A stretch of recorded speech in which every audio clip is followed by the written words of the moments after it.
السميع العليم من الشيطان الرجيم من همزه ونفخه ونفثه. سيقول السفهاء من الناس ما ولاهم عن قبلتهم التي كانوا عليها قل لله المشرق والمغرب يهدي من يشاء إلى صراط مستقيم.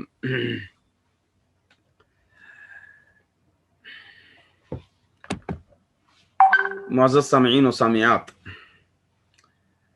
الحمدللہ اللہ کے فضل اور اللہ کے احسان سے یہ ہمارا سلسلہ سیرت النبی صلی اللہ علیہ وسلم پر چلا رہا ہے، جو کہ مدنی زندگی ختم کر کے ہم مکی زندگی ختم کر کے مدنی زندگی میں داخل ہو چکے ہیں۔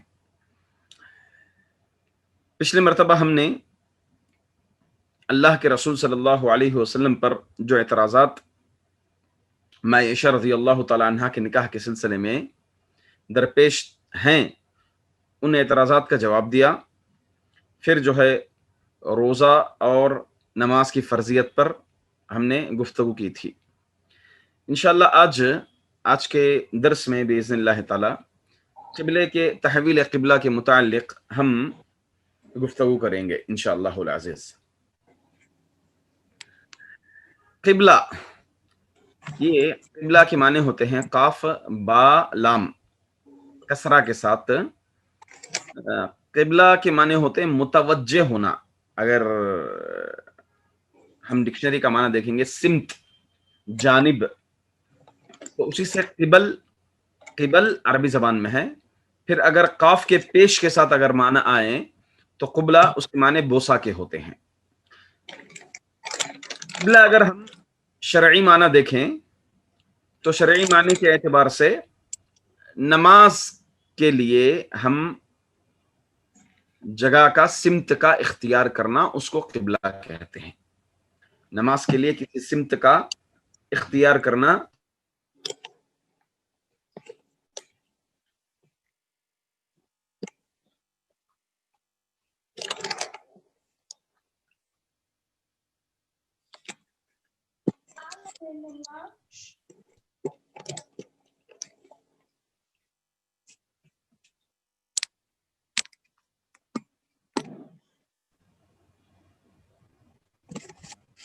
صدیق صاحب آواز آ رہی میری؟ جی اب آ رہی ہے، اب آ رہی ہے۔ تھوڑی دیر پہلے آواز نہیں آ رہی تھی۔ جی وہ آٹومیٹک میوٹ ہو گیا شاید آپ کا، تو اب آ رہی ہے۔ ہاں نہیں، وہ ہوسٹ میوٹ کر دیے بول کے بتایا مجھے وہ۔ ٹھیک ہے اوکے۔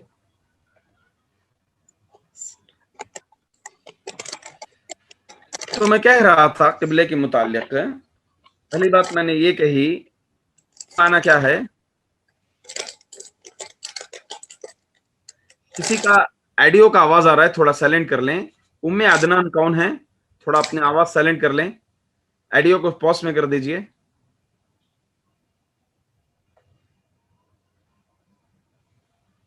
جی، تو قبلے کا معنی میں نے بتایا، لفظی اعتبار سے ڈکشنری میں معنی ہوتا ہے قبلے کا سمت۔ سمت کو قبلہ کہتے ہیں، اور اس کے قاف کے پیش کے ساتھ قبلہ، یہ قبل عربی زبان میں بوسے کو کہتے ہیں۔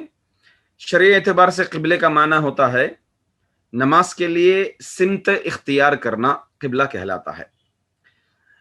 تحویل قبلہ شریعت مطہرہ میں ایک تاریخی واقعہ ہے۔ تقریباً جب تک مسلمان، بلکہ موسیٰ علیہ الصلوۃ والسلام کے دین کے بعد بھی تقریباً انہیں ماننے والے، جو تورات و انجیل نازل ہوئی تھی اس میں محمد صلی اللہ علیہ وسلم آنے سے قبل تک بھی، بلکہ آپ صلی اللہ علیہ وسلم کے آنے کے بعد بھی، آپ کی بعثت کے بعد بھی 1450 سال قبلہ جو بنائے ہوئے تھے وہ بیت المقدس کو بنائے ہوئے تھے، اس کی سمت کر کے لوگ عبادات کیا کرتے تھے۔ کون؟ یہودی وغیرہ۔ اللہ کے رسول صلی اللہ علیہ وسلم آئے، آپ کے آنے کے بعد تقریباً 16 یا 17 روایات مختلف ہیں، 16 یا 17، کچھ روایت میں 16 ماہ کا ذکر ہے، کچھ روایات میں 17 ماہ کا ذکر ہے کہ 17 ماہ بعد نبی اکرم صلی اللہ علیہ وسلم اپنا قبلہ تحویل کیے، اپنا قبلہ بدلائے اللہ تعالیٰ کے حکم سے۔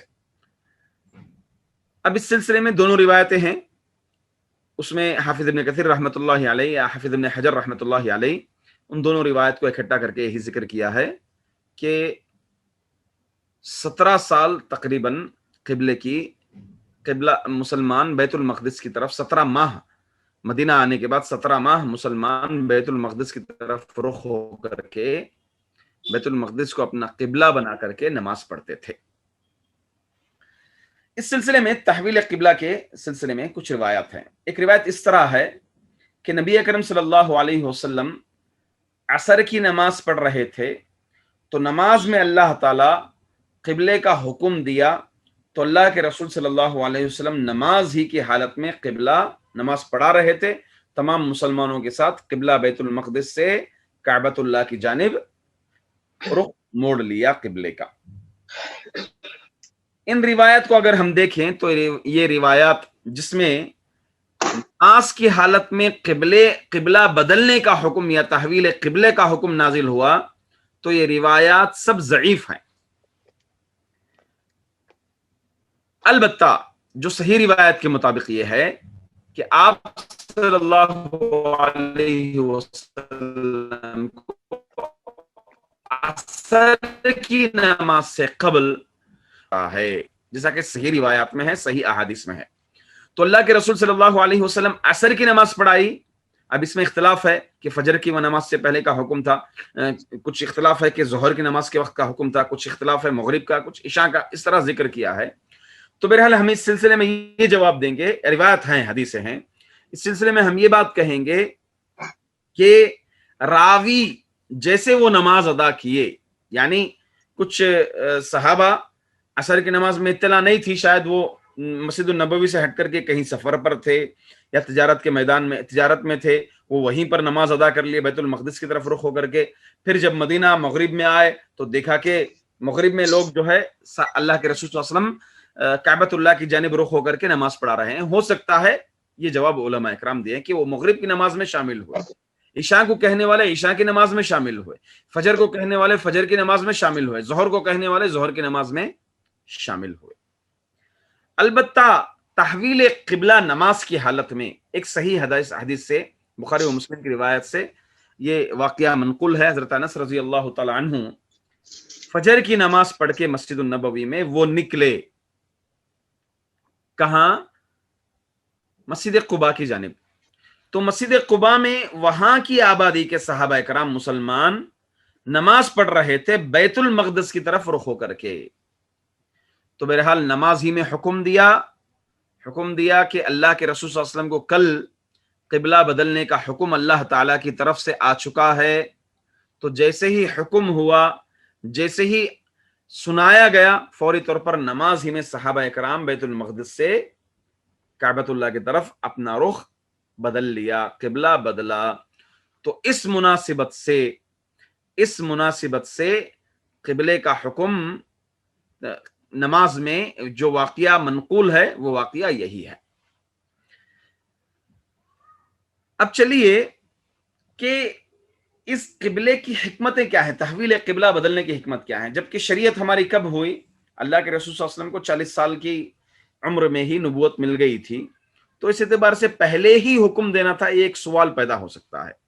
یا پھر اللہ تعالیٰ کی شریعت میں اس میں ایسی کیا حکمتیں ہیں جس کی وجہ سے تقریباً 13 سال مکے میں بیت المقدس کی طرف رخ ہو کر کے مسلمان نماز پڑھے، پھر مدینہ آنے کے بعد 17 مہینے جو ہے بیت المقدس کی طرف رخ ہو کر کے نماز پڑھے۔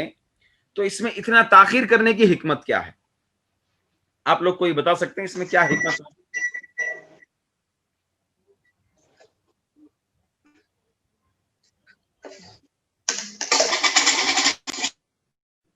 آپ لوگ کوئی بتا سکتے ہیں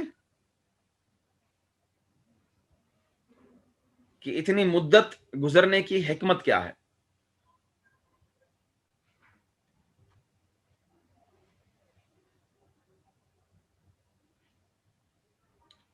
چلیے ہم ہی جواب دے دیتے ہیں، شاید کسی کو آواز آ رہی نا میری؟ جی آواز تو آ رہی ہے سر۔ جی چلیے، تو اس کے جوابات حکمتیں جو ہے علماء اکرام مختلف حکمتیں ذکر کرتے ہیں۔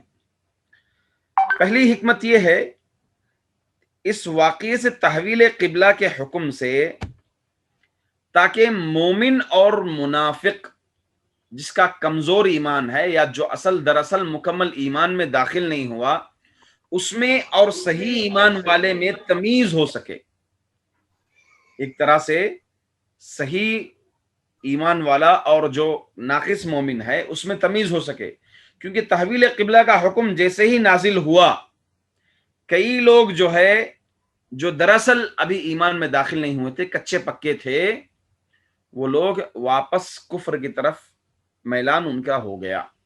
کیوں؟ کیونکہ اس کا مطلب یہ دین ابراہیم اپنا ہی دین صحیح ہے، کفر دین ہی صحیح ہے، اس لیے یہ لوگ جو ہے اپنے دین کی طرف واپس مرتد ہو گئے جو دراصل منافقین تھے۔ تو پہلی حکمت یہ ہے۔ دوسری حکمت جو تھی جس کو علماء اکرام نے ذکر کی ہے،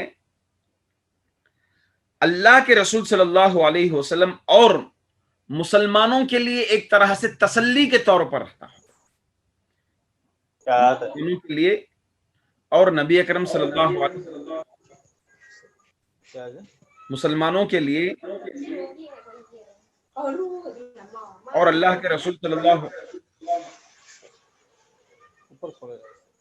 سید نائب صاحب اپنا آئیڈیو بند کر لیں، ڈسٹرب ہو رہا ہے، اپنا آئیڈیو بند رکھیں۔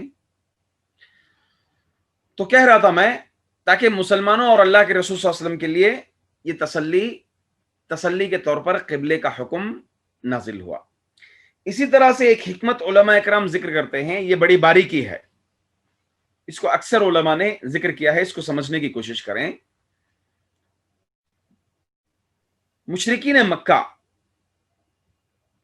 یہودیوں کی طرف اسلام اور اپنے دین ابراہیم کو، اسلام اور اپنے دین ابراہیم کا موازنہ لے کر کے، کمپیرنگ لے کر کے یہودیوں کے پاس جاتے تھے، اور یہودی انہیں بارہا جو ہے خوش کرنے کی کوشش کرتے تھے کہ اسلام سے بہتر آپ کا دین ہے، اسلام سے بہتر آپ کا دین ہے۔ یہ یہودی لوگ انہیں بار بار یہ تسلی دیتے تھے اور خوش کرتے تھے کفار قریش کو۔ ایک مرتبہ حافظ ابن کثیر رحمت اللہ علیہ ذکر کیے ہیں اس کو واضح کرتے ہوئے، قرآن کریم کی آیت ہے، أَلَمْ تَرَ إِلَى الَّذِينَ أُوتُوا نَصِيبًا مِنَ الْكِتَابِ يُؤْمِنُونَ بِالْجِبْتِ وَالطَّاغُوتِ وَيَقُولُونَ لِلَّذِينَ كَفَرُوا هَؤُلَاءِ أَهْدَىٰ مِنَ الَّذِينَ آمَنُوا سَبِيلًا۔ یہودی کیا کیے تھے؟ سید نائب صاحب اپنا آئیڈیو بند کر لیجئے۔ یہودی ایک مرتبہ اللہ کے رسول ایک مرتبہ کفار قریش کے پاس آئے اپنے یہودی علماء کو لے کر کے جو تورات کا علم رکھتے تھے، ان کے پاس آ کر کے کہا کہ دیکھیں کفار قریش کا دین بہتر ہے یا اسلام بہتر ہے؟ تو اس میں ان کے علماء نے کہا کہ کفار قریش آپ کا دین بہتر ہے۔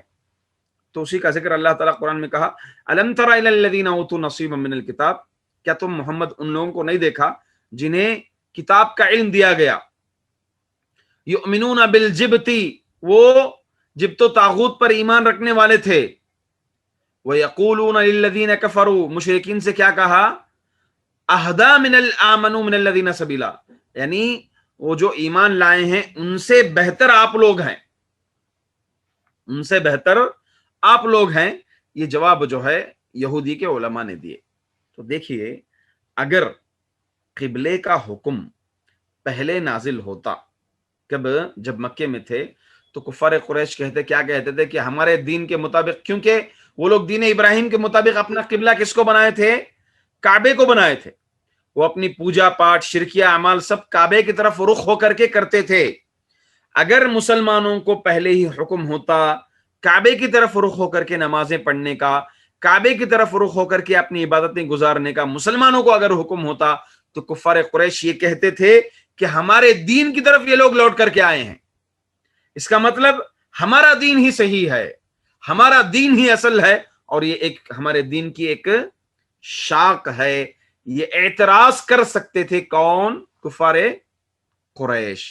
تو اس لیے اللہ رب العزت جو ہے تاخیر سے حکم دیا جب مسلمان مدینہ پہنچ گئے تھے۔ بات سمجھ میں آئی؟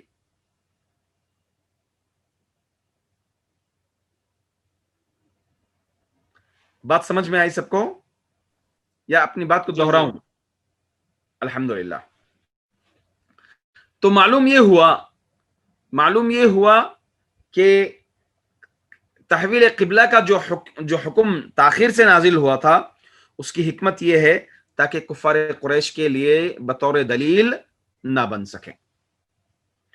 چوتھی ایک حکمت یہ بھی قرآن کریم نے، چوتھی ایک حکمت بھی کعبے کو تاخیر سے، یعنی تحویل قبلہ کا حکم جو تاخیر سے ہوا، اس کی ایک اور حکمت علماء کرام ذکر یہ کرتے ہیں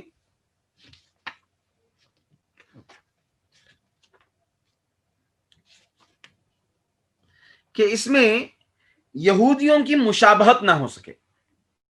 اب دیکھیں ہماری شریعت میں خاص طور سے جتنی بھی عقائد کا معاملہ ہو، عبادت کا معاملہ ہو، عادات کا معاملہ ہو، ان تینوں چیزوں میں بھی غیروں کی مشابہت، کفار کی مشابہت سے ہمیں روکا گیا ہے۔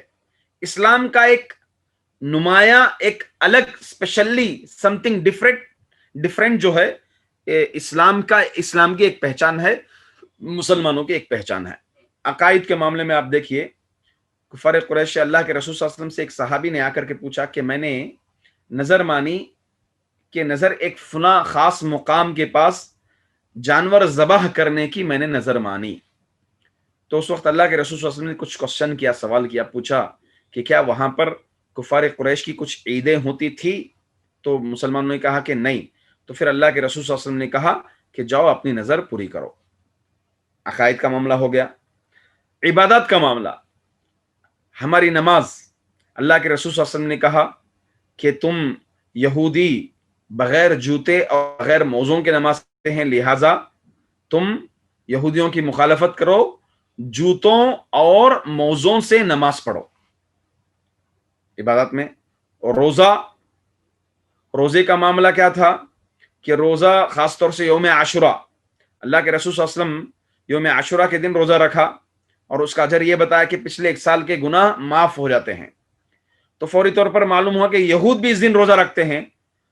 کیوں روزہ رکھتے ہیں؟ کیونکہ اس دن موسیٰ علیہ الصلوۃ والسلام کو فرعون سے نجات ملی تھی، تو اس لیے یہودی اس خوشی میں روزہ رکھتے ہیں۔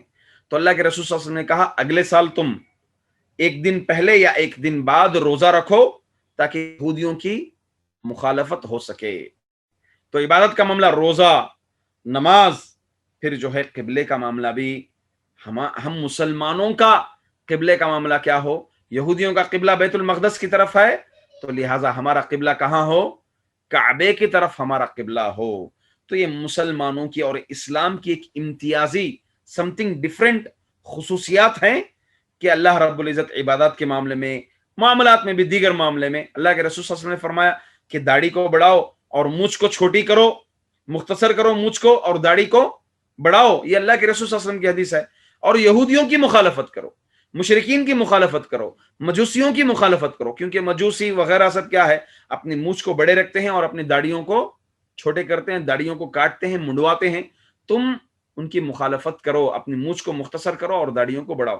تو ہر معاملے میں، چاہے عبادات کے معاملے میں ہو، عقائد کے معاملے میں ہو، عادات کے معاملات میں ہو، مسلمان اسلام ہمارا ایک ایسا دین ہے جس کو امتیازی خصوصیت، سم تھنگ ڈفرینٹ جس کو کہتے ہیں ہم، امتیازی خصوصیت حاصل ہے دیگر ادیان کے مقابلے میں۔ تو لہٰذا اس میں حکمت یہ ہے کہ یہودیوں کا قبلہ بیت المقدس ہے تو مسلمانوں کا قبلہ کعبۃ اللہ ہے۔ مسلمانوں کا قبلہ کہاں ہے؟ کعبۃ اللہ ہے۔ اس کا ذکر اللہ رب العزت جب اللہ کے رسول صلی اللہ علیہ وسلم کو معراج کرائی تھی، سبحان الذی سخر لنا ھذا وما كنا له مقرنین، سبحان الذی اسری بعبده لیلا من المسجد الحرام، تو اس معراج ہی میں ایک اشارہ یہ مل گیا تھا کہ اللہ کے رسول صلی اللہ علیہ وسلم بیت المقدس میں وہاں گئے، اللہ کے رسول مسجد اقصی میں تمام انبیاء کی امامت کی۔ یہ اس بات کی طرف اشارہ تھا کہ اب قبلہ مسلمانوں کا کعبۃ اللہ کی طرف ہے، تو یہ دین سب سے غالب ہو کر کے رہے گا۔ اللہ کے رسول صلی اللہ علیہ وسلم کا دین، آپ کی شریعت مختلف مقامات پر، حتیٰ کہ فلسطین، بیت المقدس، ان تمام مقامات پر چھا جائے گی، ان تمام مقامات پر کیا ہو جائے گی؟ چھا جائے گی۔ اپنا ایڈیو بند کر لیں، نزہۃ النساء ایڈیو بند کر لیں اپنا، آواز آ رہی ہے کیونکہ یہ ریکارڈ ہو رہا ہے، یہ آوازیں وغیرہ پھر ریکارڈ ہو جائیں گی، اسی طرح اپلوڈ کر دیا جائے گا۔ تو بہرحال معذرت چاہتی ہوں شیخ۔ کوئی مشکل نہیں، کوئی مشکل نہیں۔ تو بہرحال یہ کار فرما حکمتیں تھیں جس کا اللہ رب العزت جو ہے تحویل قبلہ کا حکم تاخیر سے تقریباً ہجرت کے بعد 17 ماہ کے بعد یہ تحویل قبلہ کا حکم نازل ہوا۔ اب یہ قبلے کا حکم جیسے ہی نازل ہوا، کفار قریش پھر بھی خوش ہو گئے۔ یہ دوسرے پارے کی پہلی آیت، اللہ رب العزت فرماتے ہیں سَيَقُولُ السُّفَهَاءُ مِنَ النَّاسِ مَا وَلَّاهُمْ عَنْ قِبْلَتِهِمُ الَّتِي كَانُوا عَلَيْهَا قُلْ لِلَّهِ الْمَشْرِقُ وَالْمَغْرِبُ يَهْدِي مَن يَشَاءُ إِلَى صِرَاطٍ مُسْتَقِيمٍ۔ یہ سفہا، یہ بیوقوف لوگ کفار قریش کے، یہ لوگ عنقریب کہیں گے ما وَلَّاهُمْ عَنْ قِبْلَتِهِمُ الَّتِي كَانُوا عَلَيْهَا، دیکھو ہمارا قبلے، یہ لوگ جو ہمارا قبلہ ہے اسی طرف یہ لوگ واپس پلٹ کر کے آ گئے، مطلب ہمارا دین ہی اصل دین ہے۔ تو اللہ رب العزت جواب دیتے ہوئے کہا محمد کہہ دو للہ المشرق والمغرب، یہ مشرق مغرب مختلف پوری دنیا سب جو ہے اللہ رب العزت کی ہی ہے، اللہ تعالیٰ جدھر چاہے ادھر سمت پھیر سکتا ہے۔ یہ آیت میں اس کے جواب میں اللہ رب العزت نے یہ جواب دیا۔ اور ہمارا قبلہ خاص طور سے، ایک تو بیت المقدس کی خصوصیات، اس کی فضیلتیں وغیرہ سب میرے ایک درس میں، کون سے درس میں، اسراء اور معراج کے اس ٹاپک میں آپ لوگ انشاءاللہ العزیز اس ویڈیو کو دیکھ سکتے ہیں، مشاہدہ کر سکتے ہیں۔ اس میں جو ہے بیت المقدس کی تاریخ وغیرہ سب میں بیان کیا ہوں، اسی طرح بیت المقدس کی فضیلتیں، مسجد اقصیٰ کی فضیلتیں کیا ہیں، ان تمام چیزوں کو مفصل انداز میں بیان کیا ہوں۔ آپ اس کی طرف مراجعہ انشاءاللہ العزیز کر سکتے ہیں، یا پھر صادق امین صاحب وہ خاص طور سے بیت المقدس کی فضیلت وغیرہ کے متعلق جو ہماری ویڈیو ہے اس کی لنک انشاءاللہ شیئر کر دیجئے اس درس کے بعد۔ کعبۃ اللہ کی فضیلتیں، اس کی کچھ نمایاں خصوصیات ہیں۔ پہلی چیز اس کے فضائل میں اگر ہم زمین میں، اس سرزمین میں، اس دنیا میں سب سے محبوب جگہ، سب سے معزز جگہ اور محترم جگہ کعبۃ اللہ ہے۔ اللہ کے رسول صلی اللہ علیہ وسلم جب ہجرت کا موقع، اللہ کے رسول صلی اللہ علیہ وسلم کو ہجرت کا حکم دیا اللہ تعالیٰ، تو اللہ کے رسول صلی اللہ علیہ وسلم حضرت ابو بکر رضی اللہ تعالیٰ عنہ کے پاس ظہر کے وقت گئے، جاتے وقت پھر جو ہے مدینہ چھوڑتے وقت آپ اپنے کعبۃ اللہ کی طرف رخ ہو کر کے کہا تھا واللہ انکی لخیر ارض اللہ واحب ارض اللہ الی اللہ عز وجل ولولا انی اخرجت منکی ما خرجت۔ فرماتے ہیں کہ اللہ کی قسم، اس سرزمین میں، اس اللہ کی زمین میں سب سے محبوب اللہ تعالیٰ کے نزدیک تو ہی ہے۔ کعبۃ اللہ کی طرف اشارہ کر کے اللہ کے رسول صلی اللہ علیہ وسلم نے کہا اللہ کے نزدیک سب سے محبوب جگہ، محبوب گھر تو ہی ہے، کعبۃ اللہ ہے۔ اگر میں میری قوم سے نکالا نہ جاتا تو میں اس سرزمین سے نہ نکلتا۔ اللہ کے رسول صلی اللہ علیہ وسلم، کچھ روایت میں یہ ہے کہ آپ کی آنکھوں سے آنسو بہ رہے تھے، آنسو نکل گئے تھے۔ آپ جب کعبۃ اللہ کی طرف رخ ہو کر کے یہ بات کہی تھی تو معلوم ہوا اس دنیا میں بڑی بڑی عمارتیں ہوں گے، سو کی منزلیں ہوں گی۔ ہاں، ہر ایک کنٹری کا ایک اپنا عجوبہ ہے، ہر ایک کنٹری کا اس کی پہچان ایک عجوبہ۔ آپ دیکھیں کرناٹکا میں ودھان سدھا ہے وغیرہ ہے، پھر ہندوستان کے لیے مختلف جگہیں ہیں، ہندوستان کے لیے مختلف جگہیں ہیں جو ہندوستان کی ویلیو جس میں دکھائی جاتی ہے وغیرہ۔ تو ویسے جو ہے اللہ کے نزدیک سب سے معزز اور سب سے ویلیویبل جگہ اور سب سے محترم جگہ جو ہے کعبۃ اللہ ہے، اللہ کا گھر ہے، اللہ کا گھر ہے۔ اس حدیث سے یہی بات معلوم ہوئی۔ دوسری بات جو ہے، اللہ رب العزت جو ہے کعبۃ اللہ کو اپنی طرف منسوب کیے ہیں۔ اللہ رب العزت کعبۃ اللہ کو اپنی طرف منسوب کیے ہیں، جیسا کہ قرآن کریم کی آیت ہے وَعَهِدْنَا إِلَىٰ إِبْرَاهِيمَ وَعَهِدْنَا إِلَىٰ إِبْرَاهِيمَ وَإِسْمَاعِيلَ، جس میں اللہ رب العزت فرماتے ہیں وَإِسْمَاعِيلَ أَن طَهِّرَ بَيْتِيَ لِلطَّائِفِينَ وَالْعَاكِفِينَ وَالرُّكَّعِ السُّجُودِ، اور ہم نے عہد کیا ابراہیم کی طرف اور اسماعیل کی طرف انطہرا کہ تم پاک کریں بیتیا میرے گھر کو. تو اللہ رب العزت جو ہے کعبۃ اللہ کو کیا کہا؟ میرا گھر کہا. یعنی کعبۃ اللہ کی ویلیو اس سے معلوم ہوتی ہے کہ اللہ تعالیٰ اس کعبۃ اللہ کو اپنی طرف منسوب کیا ہے. تو اس اعتبار سے اس کعبے کی کچھ نمایاں خصوصیت ہو گئی. اسی طرح امن کا گہوارہ، پیس کا اڈا ہے وہ کعبۃ اللہ، پیس کا اڈا ہے. حضرت ابراہیم علیہ الصلوۃ والسلام دعا کی تھی کعبۃ اللہ کی تعمیر کے بعد، وَإِذْ قَالَ إِبْرَاهِيمُ رَبِّ اجْعَلْ هَذَا بَلَدًا آمِنًا، اور ابراہیم نے کہا اپنے رب سے، اے میرے رب اس شہر کو تو امن کا گہوارہ بنا دے، امن کا شہر بنا دے اس شہر کو تو. اللہ حضرت ابراہیم علیہ الصلوۃ والسلام کی دعا تھی. منصور احمد صاحب اپنا آئیڈیو بند کر لیں. یہ دعا کی تھی حضرت ابراہیم علیہ الصلوۃ والسلام. پھر اللہ رب العزت دیگر آیتوں میں کہہ دیا وَمَن دَخَلَهُ كَانَ آمِنًا، وَمَن دَخَلَهُ كَانَ آمِنًا.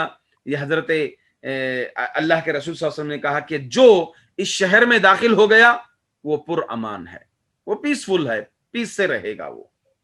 اسی طرح کعبۃ اللہ کی فضیلت اگر ہم دیکھیں کہ کائنات کی ضمانت، اگر کعبۃ اللہ نہیں ہوتا تو یہ سرزمین تباہ ہو جاتی تھی.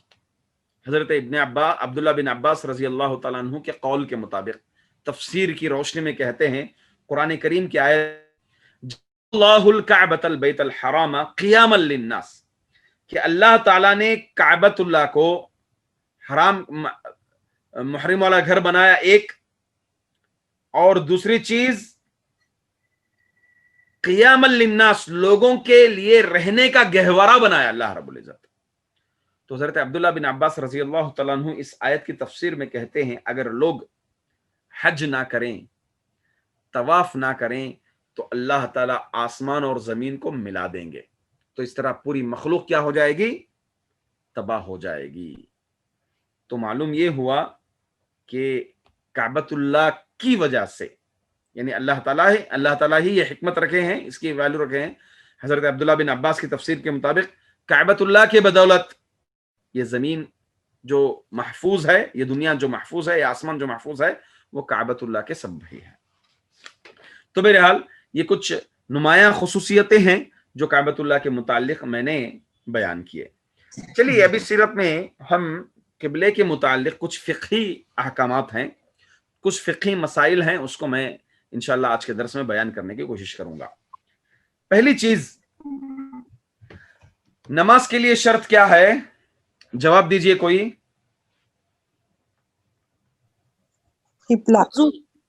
قبلے کی طرف رخ ہونا نماز کے لیے کیا ہے؟ یہ شرط ہے. اسی طرح وضو بھی شرط ہے. تو بہرحال جب تک ہم کعبۃ اللہ کی طرف رخ ہو کر کے نماز نہیں پڑھیں گے تو ہماری نماز نہیں ہوئے گی. ہاں 5 ایسی صورتیں ہیں جہاں پر ہم بغیر قبلے کے نماز پڑھیں تو نماز ہو جائے گی. سمجھنے کی کوشش کیجیے. 5 ایسی صورتیں ہیں، 5 ایسی حالتیں ہیں کہ کعبۃ اللہ کی طرف اگر ہم رخ کر کے دوسری طرف سمت میں اگر رخ کر کے نماز پڑھیں تو نماز ہو جائے گی. اس میں پہلی چیز ہے مرحلہ خوف. خوف کی صورت میں ڈر کیسا؟ جب لڑائی ہو رہی ہے، جنگ ہو رہی ہے. اب چونکہ جب مسلمان تھے تو اسلام کی اشاعت، جنگیں ہو رہی تھی کفار کے ساتھ. جنگی حالات میں آپ صلاۃ الخوف پڑھے ہوں گے. صلاۃ الخوف یعنی خوف کی نماز. جنگ میں جو ہے نماز کا جو عام روٹین ہے وہ بدل جاتا ہے. اگر ایسا موقع ہے دشمن سے لڑائی ہو رہی ہے، نماز ایک ایسی چیز ہے کسی بھی حالت میں معاف نہیں ہے. کسی بھی حالت میں کیا ہے؟ نماز معاف نہیں ہے. حتیٰ کہ جنگ کی حالت میں بھی نماز معاف نہیں ہے. تو اگر دشمن کا خوف ہو، دشمن کبھی بھی وار کر سکتا ہے، آپ کعبے کی طرف رخ ہو کر کے نماز پڑھنے میں دشمن کا خوف ہو رہا ہے، سمجھ میں نہیں آ رہا ہے، تو ایسی صورت میں آپ کسی بھی سمت رخ ہو کر کے نماز پڑھ لیں تو نماز ہو جائے گی. کسی بھی سمت اگر تم نماز پڑھ لیں تو نماز ہو جائے گی. کیسی حالت میں؟ ام اسما اپنا آڈیو بند کر لیں اللہ کے لیے. کیسی حالت میں؟ خوف کی حالت میں. خوف کی حالت میں جنگ ہو رہی ہے، خوف کا معاملہ ہے. اگر مسلمان فوری طور پر قبلے کو ڈھونڈتے رہیں گے تو خوف کا معاملہ ہے، کبھی بھی وار ہو سکتا ہے. تو ایسی صورت میں جس سمت چاہے اس سمت نماز پڑھ لیں تو اس کی نماز ہو جائے گی. نمبر 1. نمبر 2، سواری پر ہے، سفر میں ہے، وہ سفر میں اگر ہے تو نفل نماز، اس کو سمجھیے تھوڑا. سفر میں اگر ہے نفل نماز، اگر جانور پر یا پھر سفر میں گاڑی میں ہی بیٹھا ہے، نفل نماز اگر پڑھتا ہے تو شروعات میں وہ قبلے کی طرف رخ ہو جائیں. پھر جو ہے گاڑی جس سمت بھی چلیں، گاڑیاں جو ہے گھومتی ہیں ادھر سے ادھر، ادھر سے ادھر. کبھی قبلہ ادھر آئے گا، کبھی ادھر آئے گا، کبھی ادھر آئے گا، کبھی ادھر آئے گا، مگر ہم نماز میں جو ہے ایک سمت میں ہو جاتے ہیں. ایسی صورت میں نماز اگر پڑھیں تو نماز ہو جائے گی. اللہ کے رسول صلی اللہ علیہ وسلم کان رسول اللہ صلی اللہ علیہ وسلم یصلی علی راحلته حيث توجهت فاذا اراد الفریضۃ نزل فاستقبل القبلہ. اللہ کے رسول صلی اللہ علیہ وسلم اونٹنی پر بیٹھ کر کے نماز پڑھتے تھے. اونٹنی کیا ہے؟ جدھر بھی گھومتی تھی، کبھی ادھر جاتی تھی، کبھی ایسے پلٹتی تھی، کبھی رائٹ لیتی تھی، کبھی لیفٹ لیتی تھی. مگر جب فرض نماز کا معاملہ ہوتا تو اللہ کے رسول صلی اللہ علیہ وسلم اونٹنی سے اترتے اور قبلے کی طرف رخ ہو کر کے نماز پڑھتے تھے. اب اس سے معلوم ہوا اللہ کے رسول صلی اللہ علیہ وسلم نفل نماز سواری پر بیٹھ کر کے نماز پڑھا تھا. اگر سواری ہمارے کنٹرول میں ہے، ہم ڈرائیور ہیں، ہماری اپنی فیملی ہے، یا پھر ہم اکیلے ہیں، ڈرائیونگ کر رہے ہیں، کار چلا رہے ہیں یا ٹو ویلر چلا رہے ہیں، اگر فرض نماز کا معاملہ ہے تو ہمارے اختیار میں اگر ہو تو ہم گاڑی کو رکائیں گے اور اتر کر کے قبلے کی طرف رخ ہو کر کے نماز پڑھنا شرط ہے، ورنہ نماز نہیں ہوئے گی. اگر ہم سفر میں اس حالت میں ہیں کہ ہمارے اختیار میں نہیں ہے، ہم ٹرین میں سفر کر رہے ہیں اور سفر جو ہے 24 آورز کا ہے یا پھر جو ہے 8 آورز کا ہے، 10 آورز کا ہے، 2-3 نمازیں آ جاتی ہیں ہماری، تو ایسی صورت میں ہم شروع میں نماز پڑھتے وقت قبلہ متعین کر لیں کہ قبلہ کس طرف ہے، چیک کر لیں، اندازہ لگا لیں. ابھی انٹرنیٹ کی سہولت ہے تو انٹرنیٹ میں دیکھ سکتے ہیں کس طرف ہے قبلہ. یا پھر سفر ایسی گاڑی میں ہے کہ ہم کو کوئی اور طرف رخ ہونے کی چانس نہیں، جیسے فلائٹ ہے تو فلائٹ میں ہم جس سمت میں بیٹھے ہیں وہی سمت ہے، ہم اس طرف اگر کھڑ کے نماز پڑھنا چاہتے ہیں تو موقع نہیں ملے گا، بیلٹ بھی لگانی پڑے گی آپ کو، ایک ہی سمت ہو کر کے نماز پڑھنا پڑے گا. تو ایسی صورت میں یہ مجبوری کی صورت ہے سفر، تو ایسی صورت میں ہم اپنے فرض نماز کو جیسے بیٹھے ہیں ویسے ہی ادا کر سکتے ہیں. ٹرین میں اگر ہیں تو ایک ہی سمت ملے گی تو اس سمت جو ہے ہم بیٹھ کر کے نماز پڑھ لیں. اگر درمیان میں اترنے کا موقع ملتا ہے، کوئی خوف کا معاملہ نہیں ہے، مشکل کا معاملہ نہیں ہے، ٹرین چھوٹنے کا ڈر نہیں ہے تو الگ بات ہے، ورنہ ہم اپنی سیٹ پر ہی بیٹھ کر کے یا کھڑے ہو کر کے جیسے بھی نماز پڑھ لیں. اگر قبلہ کی طرف رخ نہ ہو تب بھی کوئی حرج نہیں ہے، نماز ہو جائے گی انشاءاللہ العزیز. تو 2 چیزیں ہو گئی، خوف اور سفر کی حالت. نمبر 3، بھول کر کے ہم فوری طور پر گھر میں معلوم ہے کہ قبلہ ادھر طرف ہی ہے، ہم بھول گئے، بھول کر کے کیا کیے، اس طرف قبلہ کر کے ہم نماز پڑھ رہے ہیں. اگر کوئی آئے فوری طور پر ہمیں آواز دے دیے کہ نہیں آپ غلط قبلے کی طرف پڑھ رہے ہیں، تو ہمیں چاہیے، مثال کے طور پر ظہر کی نماز پڑھ رہے ہیں، 2 رکعت ہو گئی، تو فوری طور پر نماز ہی کی حالت میں پلٹ جائیں اور اپنی نماز کو کنٹینیو کر لیں. یا پھر ہمیں معلوم ہی نہیں ہوا، بھول کر کے ہم نے نماز پڑھ لی، نماز ہو گئی، پھر معلوم ہوا کہ قبلہ ادھر ہے، تو ایسی صورت میں نماز اعادہ کرنے کی ضرورت نہیں ہے. صحیح قول کے مطابق نماز اعادہ کرنے کی ضرورت نہیں ہے، صحیح قول کے مطابق. بھول کر کے ہم نماز پڑھ دیے. اس سلسلے میں حدیث شریف ہمیں کہتی ہے، اللہ کے رسول صلی اللہ علیہ وسلم نے فرمایا، رفع عن امتی الخطا والنسیان، میری امت میں غلطی اور بھول، یہ اللہ تعالیٰ اس سلسلے میں قلم کو اٹھا لیے ہیں، یعنی مرفوع القلم ہے، جو بھول کر کے کوئی کام انجام دیں۔ تو معلوم ہوا بھول کر کے اگر کوئی قبلہ بدل کر کے نماز پڑھ لیں تو نماز اعادہ کرنے کی ضرورت نہیں ہے، نماز تو اس کی ہو جائے گی۔ اسی طرح لا علمی، معلوم ہی نہیں ہے قبلہ کدھر ہے، اب ہم گئے ایک ایسی جگہ چلے گئے، انٹرنیٹ بھی نہیں ہے، ہمارا انٹرنیٹ چالو کریں، انٹرنیٹ چالو نہیں ہوا، یا پھر جو ہے معلوم ہی نہیں ہو رہا ہے کہ قبلہ کدھر ہے، اب کیا کریں گے؟ نماز نہیں پڑھے گا کیا وہ؟ تو ایسی صورت میں گیس کر کے، کوشش کر کے، اجتہاد کر کے معلوم کریں کہ قبلہ کس طرف ہو سکتا ہے۔ تو اس طرح گیس کر کے، کوشش کر کے معلوم ہوا کہ قبلہ، آپ کے اندازے سے معلوم ہوا کہ قبلہ اس طرف ہے، آپ نے نماز جو ہے، آپ نے نماز پڑھ لی کہ قبلہ اس طرف ہے، مگر غلط جگہ آپ نے نماز پڑھ لی، بعد میں معلوم ہوا کہ آپ کا قبلہ جو ہے اس طرف تھا، تو ایسی صورت میں بھی آپ کی نماز انشاءاللہ العزیز نماز ہو جائے گی، کیونکہ آپ نے لا علمی کے طور پر آپ نے کوشش کر کے نماز پڑھ لی تھی، بعد میں کیا معلوم ہوا کہ نہیں قبلہ اس طرف تھا۔ آواز آ رہی ہے میری؟ کچھ انٹرنیٹ اس میں ڈسٹرب بتا رہا میرا۔ صادق صاحب آواز آ رہی ہے؟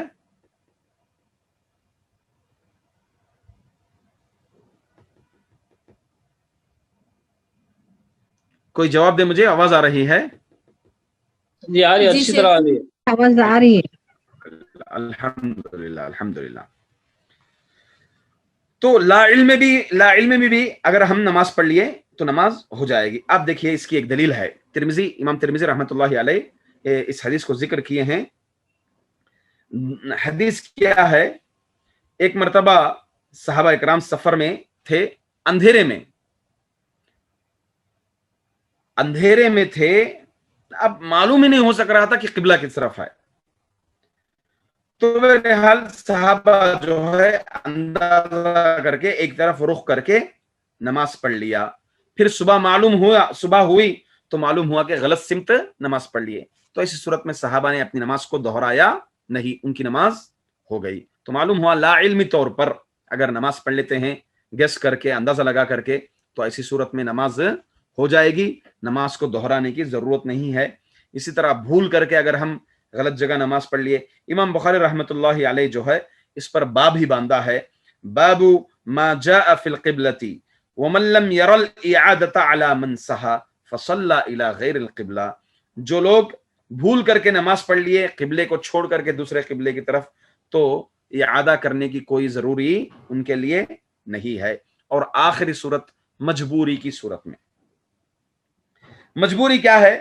مثال کے طور پر ہم بیمار ہیں، پیشنٹ ہیں، ایک دم آئی سی یو میں ہیں، یا پھر سمجھیں ایڈمٹ ہیں، ہم بیڈ پر سوئے ہوئے ہیں، ایڈمٹ ہیں، ایک بیڈ پر سوئے ہوئے ہیں، اٹھ نہیں سکتے ہم، اب قبلہ جو ہے اس طرف ہے، اب اٹھ کر کے بیٹھ کے ہم یہ طرف قبلہ رخ ہو کر کے نماز نہیں پڑھ سکتے، تو ایسی صورت میں جس سمت ہم لیٹے ہوئے ہیں اسی سمت ہم جو ہے اشاروں سے، یا پھر ہاتھ ہلانے کی طاقت ہے تو ہاتھ ہلانے کی طاقت سے ہی نماز پڑھ لیں، تو انشاءاللہ العزیز بغیر قبلے کے ایسی صورت میں بھی نماز ہو جائے گی۔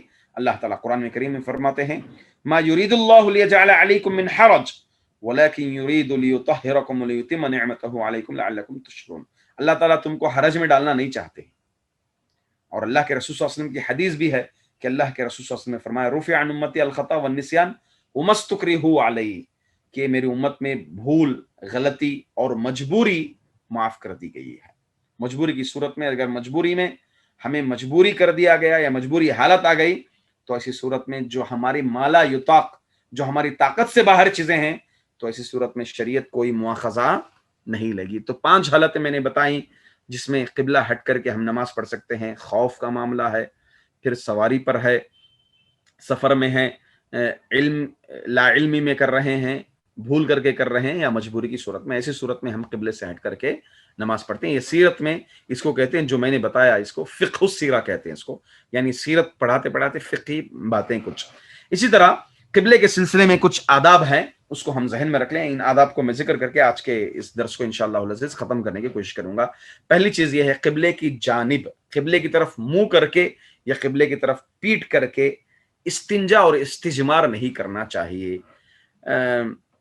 یعنی اپنی ضرورت فضلہ وغیرہ جو ہے قبلے کی طرف رخ ہو کر کے یا قبلے کی طرف پیٹ کر کے استنجا نہیں کرنا چاہیے۔ اس سلسلے میں دو حدیثیں وارد ہیں۔ اللہ کے رسول صلی اللہ علیہ وسلم نے فرمایا کہ آپ صلی اللہ علیہ وسلم دیکھیں یہودی جو ہے ایک مرتبہ مذاق اڑا رہے تھے مسلمانوں کا، اس میں حضرت سلمان فارسی کا مذاق اڑائے کہ آپ کا نبی کیسا ہے کہ استنجا پیشاب کے آداب بھی جو ہے سکھاتا ہے۔ تو حضرت سلمان فارسی فخر سے کہا ہاں ہمارے نبی ہر آداب ہم کو سکھاتے ہیں، ہر معاملے میں جو ہے ہماری شریعت آداب سکھاتی ہے، ہمیں جو ہے استنجا کے آداب بھی سکھائے ہیں۔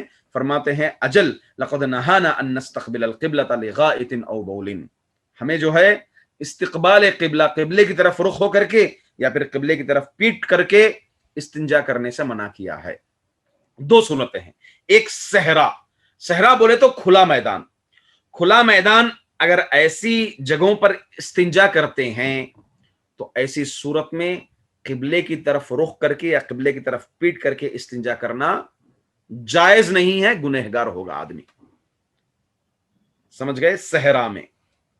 دوسری صورت ہے بنیان یعنی چہار دیواری کے اندر اگر ہیں، فلیٹ ہے، گھر کے اندر معاملہ ہے، تو ایسی صورت میں بھی بہتر یہی ہے کہ اگر ہم گھر بنا رہے ہیں تو گھر کیسا بنائیں کہ پیٹ اور چہرہ جو ہے قبلے کی طرف نہ ہو۔ باتھ روم ہمارا بیت الخلا ایسا ہو کہ ہماری پیٹ اور چہرہ قبلے کی طرف نہ ہو، بلکہ دائیں جانب یا بائیں جانب قبلہ آئیں۔ ایسی صورت میں ہم بیت الخلا بنائیں۔ اگر بنا ہوا ہے تو ایسی صورت میں کوئی حرج نہیں ہے، جو ہماری طاقت سے باہر آلریڈی بنا ہوا ہے، ہم گھر خرید لیے تو انشاءاللہ العزیز اس میں کوئی حرج نہیں ہے، تھوڑا سہل والا معاملہ ہے بنسبت صحرا کے۔ کیونکہ ایک حدیث ہے، اللہ کے رسول صلی اللہ علیہ وسلم حضرت عبداللہ بن عمر حفصہ رضی اللہ تعالیٰ عنہ کے گھر میں تھے، آپ ایک مرتبہ چھت پر چڑھے تو دیکھا کہ اللہ کے رسول صلی اللہ علیہ وسلم قبلے کی سمت چہرہ کر کے آپ اپنی ضرورت پوری کر رہے تھے، یعنی صرف اللہ کے رسول صلی اللہ علیہ وسلم کے چہرے کو دیکھا، اس میں حدیث فرمائے۔